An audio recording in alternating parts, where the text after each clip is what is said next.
స్నేహితుల దినోత్సవం సందర్భంగా కరీంనగర్లో శ్రీనివాసుల సేవా సంస్థ పలు కార్యక్రమాలను నిర్వహించింది. నగరంలోని కలెక్టరేట్ ప్రాంతంలో సమావేశమయ్యారు. పేగుబంధం కాదిది పేరుబంధం అనే నినాదంతో ప్రపంచంలో శ్రీనివాస్ పేరుతో ఏర్పాటైన ఏకైక గ్రూప్ శ్రీనివాసుల గ్రూప్ అని సంస్థ చైర్మన్ ఊట్కూరి శ్రీనివాసరెడ్డి అన్నారు. స్నేహభావంతో కలియుగ దైవం శ్రీనివాసుని పేరుకు సార్థకత తేవడానికి ప్రతి శ్రీనివాస మిత్రుడు సహకరించాలని కోరారు. అక్టోబర్ 26వ తేదీన జరుపుకోనున్న శ్రీనివాసుల 2వ వార్షికోత్సవంపై చర్చించారు. మెగా రక్తదాన శిబిరం ప్రముఖులకు సన్మానం జరగనుందని చెప్పారు.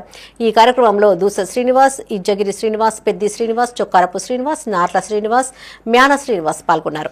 మానవ జన్మ ఇచ్చినప్పుడు మనకు పుట్టుకతోటే కొన్ని బంధాలను దేవుడు కలుపుతాడు. అది పేరు బంధంతో గాని రక్త బంధంతో గాని ఆ బంధుత్వాన్ని కలుపుతాడు. కానీ మనం ఎంచుకునేటువంటి ఒక బంధం ఉంటది, అదే స్నేహ బంధం.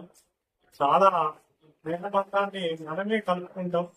ఈ స్నేహ బంధం అనేది చిన్నప్పటి నుండి మనం ఇక్కడి నుండి వెళ్లిపోయేంత వరకు ఈ బంధం అనేది ఉంటది. అది ఎట్లా అంటే ప్రతి దానికి లిమిట్ అనేది ఉంటది.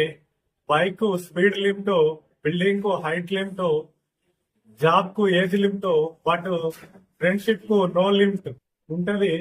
ఇప్పుడు ఈ స్నేహంలో మనకు చిన్నప్పటి నుండి చెడ్డి దోస్తులు ఉంటారు, బాల స్నేహితులు, స్కూళ్ళ స్కూల్ ఫ్రెండ్స్, కాలేజీల కాలేజ్ ఫ్రెండ్స్, ఇట్లా వివిధ సందర్భాల్లో వివిధ రకాలైనటువంటి ఫ్రెండ్స్ ఉంటారు.